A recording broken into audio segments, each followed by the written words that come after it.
Crônicas do Amanhecer, por Feijão Centro Espírita Allan Kardec de Balneário Gaivota, 10 de janeiro de 2021.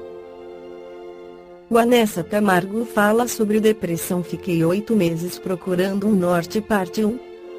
Vanessa Camargo, 37 anos, completa 2 décadas de carreira em 2020. E que trajetória durante esse período! Ela foi do pop para o eletrônico, do hip-hop para o sertanejo, e agora está de volta ao popular. Para a cantora, essa constante mudança faz parte da sua personalidade. E quem sabe o próximo álbum poderá ser de rock pesado. Brincadeira. Nascida em Goiânia, mas há tempos radicada em São Paulo, a cantora é filha de Zezé de Camargo, um dos maiores nomes da música sertaneja em todos os tempos. Vanessa fala das dificuldades de sair à sombra do pai. A recente separação de Zezé com Zilu, mãe da artista, também entra em pauta. Vanessa comenta como superou o fato de que os pais não estão mais juntos e que nos últimos tempos se aproximou de Graciela Lacerda, atual mulher do pai. No campo pessoal, Vanessa fala de sua batalha contra a depressão, que motivou a escrever a canção Desiste Não, seu último single. Mulher Gato, pop dançante no qual ela aparecia em pose sexy, também foi assunto da entrevista.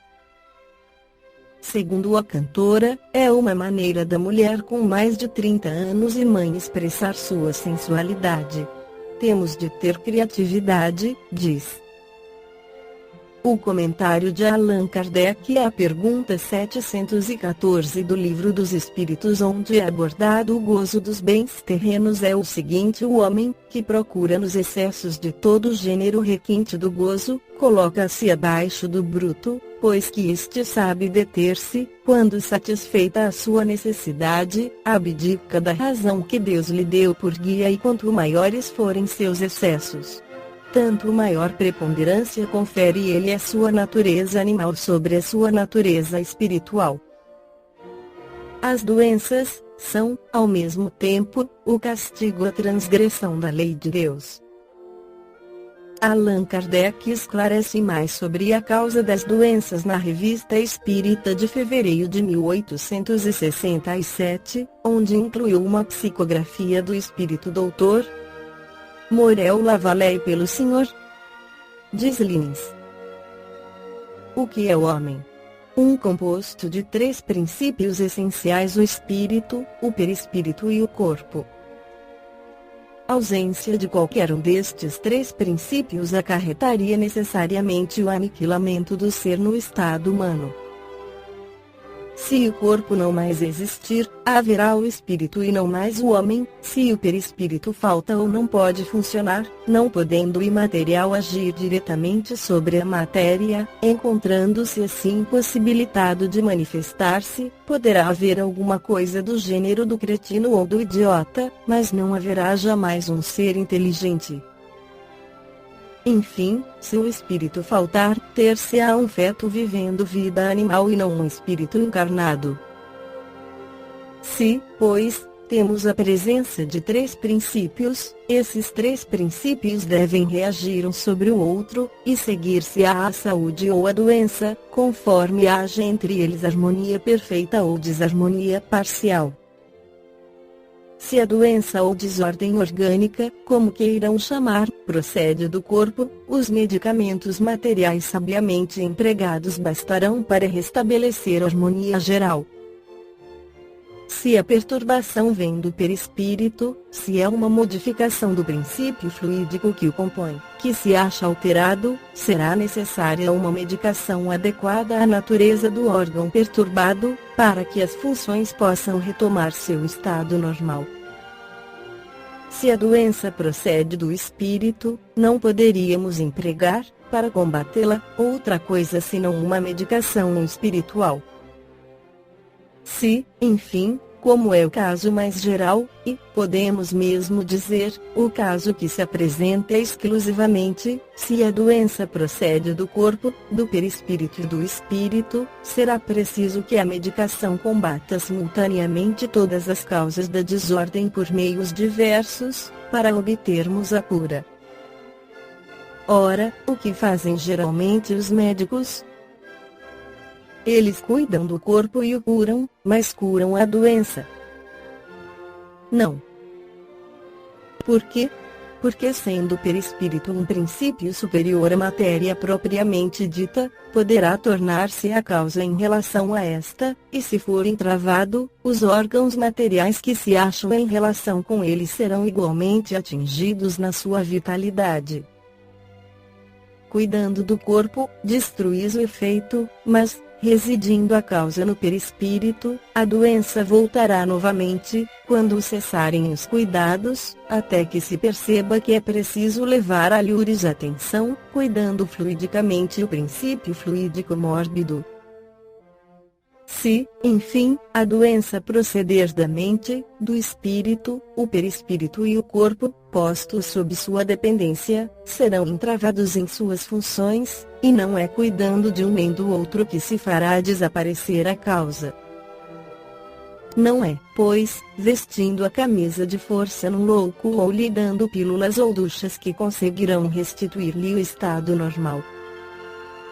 Apenas acalmarão seus sentidos revoltados, acalmarão seus excessos, mas não destruirão o germe senão o combatendo por seus semelhantes, fazendo homeopatia, espiritual e fluidicamente, como fazem materialmente, dando ao doente, pela prece, uma dose infinitesimal de paciência, de calma, de resignação, conforme o caso, como se lhe dá uma dose infinitesimal de brucina, de digitalis ou de acônito. Para destruir uma causa mórbida, há que combatê-la em seu terreno. O espírito Joana de Ângeles, pela psicografia de Divaldo Pereira Franco, esclarece no livro Homem Integral: há doenças, porque há doentes, isto é, a doença é um efeito de distúrbios profundos no campo da energia pensante ou espírito. As suas resistências ou carências orgânicas resultam dos processos da organização molecular dos equipamentos de que se serve, produzidos pela ação da necessidade pensante. O psicossoma organiza o soma necessário à viagem, breve no tempo, para a individualidade espiritual. As doenças orgânicas se instalam em decorrência das necessidades kármicas que lhes são inerentes, convocando-se a reflexões e reformulações morais proporcionadoras do reequilíbrio. Nas patologias congênitas, o psicossoma impõe os fatores kármicos modeladores necessários à evolução, sob impositivos que impedem, pelos limites de injunções difíceis, a reincidência no fracasso moral. Assim considerando, à medida que a ciência se equipa e soluciona patologias graves, criando terapias preventivas e proporcionando recursos curativos de valor, surgem novas doenças, que passam a constituir-se tremendos desafios.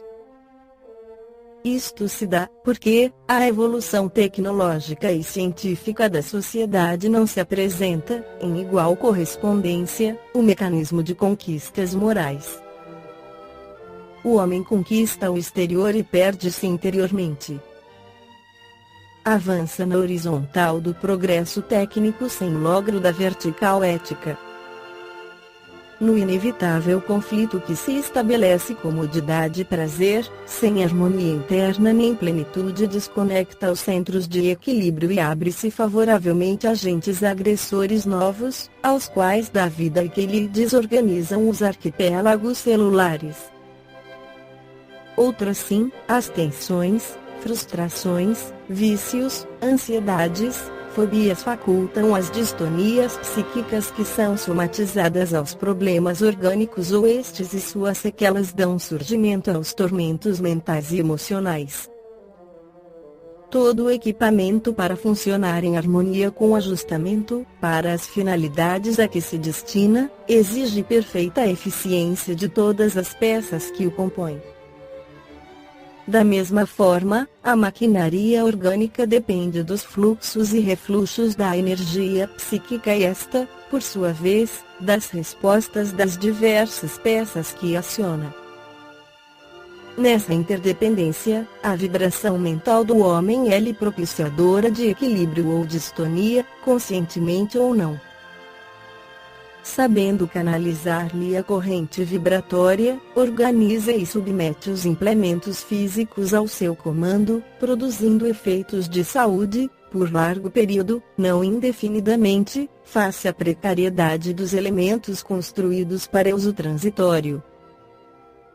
As doenças contemporâneas, substituindo algumas antigas e somando-se a outras não debeladas ainda, enquadram-se no esquema do comportamento evolutivo do ser, no seu processo de harmonização interior, de deificação. Na sua essência, a energia pensante possui os recursos divinos que deve exteriorizar. Para tanto, a semelhança de uma semente, somente quando submetida à germinação faculta a eclosão dos seus extraordinários elementos, até então adormecidos ou mortos. A morte da forma desata-lhe a vida latente. A mente equilibrada comandará o corpo em harmonia e, nesse intercâmbio, surgirá a saúde ideal. Esta foi a crônica do amanhecer de 10 de janeiro de 2021. Por Feijão Centro Espírita Allan Kardec de Balneário Gaivota. Que a paz esteja com todos.